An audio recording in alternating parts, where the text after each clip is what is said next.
State. I don't believe he held any other job until he applied and was hired at the high school at Escondido, where he spent his entire career that spans 38 years.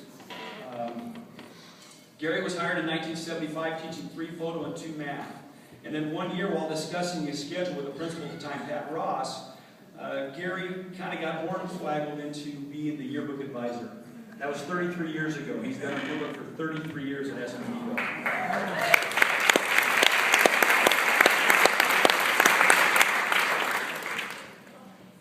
Gary also coached swimming at Sam Squall for about 9 years. And it should be noted that during that time, he coached one of the worst divers in the history of high school athletics.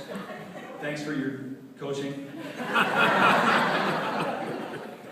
But he went to Sam Squall. Coach Stone had the swimming program at Escondido, and Gary wanted to be in charge, and so he bided his time for that 9-year period, and they came back and has been the head swim and water polo coach for a number of years at Escondido. And without being overly melodramatic, this guy is all about swimming in San Diego County. He's respected by colleagues. I actually, about a week and a half ago, had the opportunity to go to a model coach ceremony for one of our coaches and sat with his high school coach and heard a lot of great things about Gary, the kind of guy he was then, and I was able to report he's that same kind of guy now. Gary is a guy that is passionate about what he does, and I think in some ways it's hard for him to leave because of all the great experiences he had, but he and his wife have 2 sons. They'll be seeing a lot more of them. He plans to continue to officiate water polo and swim meets, and he'll continue his 21 years of service to the Boy Scouts of America. When looking back over his career, here's that theme again. Gary says it's all about the kids. His mentor was Jim Stone. He's coached some greats. He's had the privilege of coaching with Terry McKeever, the current U.S. Olympic coach. Looking back over his career, though, I think what's important is how the past links to now and how now links to the future. Because he was influenced in his career by Embry, Williams, Stone, and Portis, just to name a few. And my question to our staff on June 5th will be, who's next? Who's going to take Gary's legacy and move forward?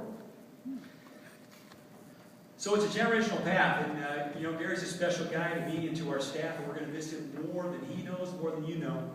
But it does give me great pleasure to send this guy up in his retirement because he's been a great Cougar, Gary Sadnick.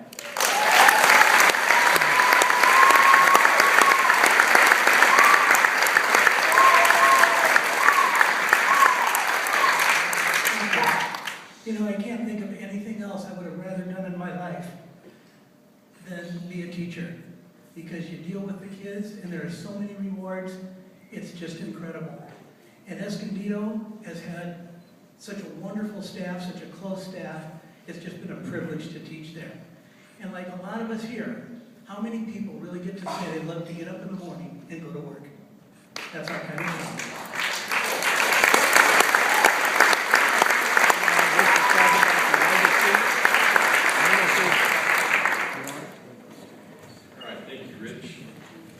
This time I'd like to invite Mike Simonson, our Assistant Superintendent of Business Services, to recognize a couple individuals. Mike.